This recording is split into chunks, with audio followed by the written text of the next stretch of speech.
The alien ship landed quietly in a field in Montana, far from cities, far from people, and most importantly, far from danger. At least that's what the Galactic Exploration Council believed. Inside the ship, 3 small alien cubs pressed their faces against the observation dome, their eyes wide with wonder. They call this planet Earth, chirped Tika, the smallest cub, her fur shimmering with blue and silver stripes.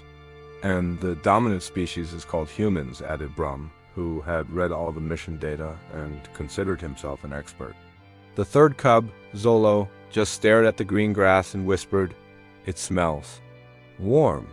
Their guardian, Commander Rawl, flicked his tail in irritation. "You 3 are here to observe only. Humans are unpredictable, loud, and allegedly fond of setting things on fire for fun. We do not interact." "Yes, Commander," they said in unison, then immediately started plotting. That night, the cubs slipped out of the ship, following a trail of laughter and smoke.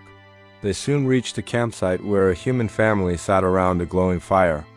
The cubs froze, watching from behind a tree. The humans held sticks with white, fluffy cubes on the ends. The cubes slowly turned golden brown, and the humans made happy sounds. "Dad, this one is perfect," one human cub shouted. The father laughed. "Careful, Emma. Don't burn the marshmallow." Marshmallow. The word echoed in the cub's translator implants. Marshmallow, soft sugar-based confection.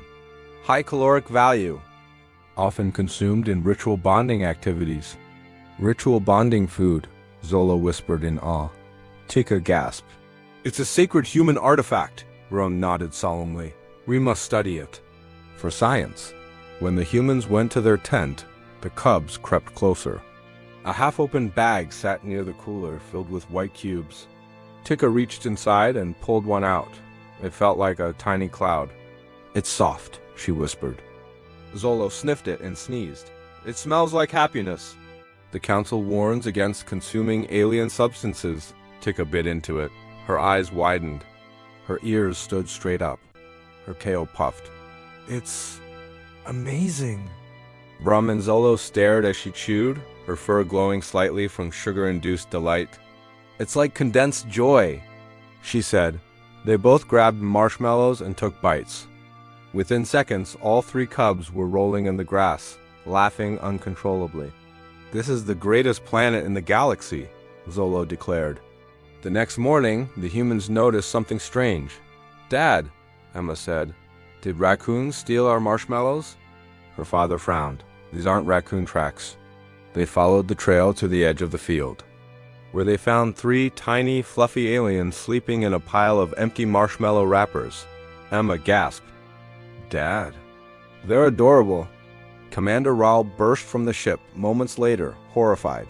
"Cubs, you violated every protocol." The humans stared. The aliens stared. The cubs woke up. Zolo waved. "Hello?" Instead of screaming, the human father slowly sat down and held up a marshmallow. "You like these, huh?" Tika nodded enthusiastically. The translator struggled. "S'more, human dessert combining roasted marshmallow, chocolate, and biscuit. Highly addictive." The cubs eagerly nodded. Brum carefully roasted his marshmallow, watching it turn golden. Emma showed him how to place it between chocolate and graham crackers. He took a bite. His entire species' future diplomatic policy changed in that moment. "This is beyond science," he whispered. Tika started hopping in circles. They invented edible happiness. Zolo hugged the s'more like a treasure. "We must protect humans at all costs." Commander Rawl watched, stunned, as the cubs laughed with the human children. He had been trained for war, diplomacy, and survival, not for marshmallow-induced interstellar friendship. Later that day, Commander Rawl sent a report to the Galactic Exploration Council. Subject: Humanity. Findings: 1. Humans are loud but friendly. 2. Humans willingly share high-calorie confectionery with unknown alien species. 3. Marshmallows are a morale-boosting substance of extraordinary power. 4. Human cubs demonstrate universal empathy and snack-based diplomacy. Conclusion: humanity is not a threat. Humanity is a gift.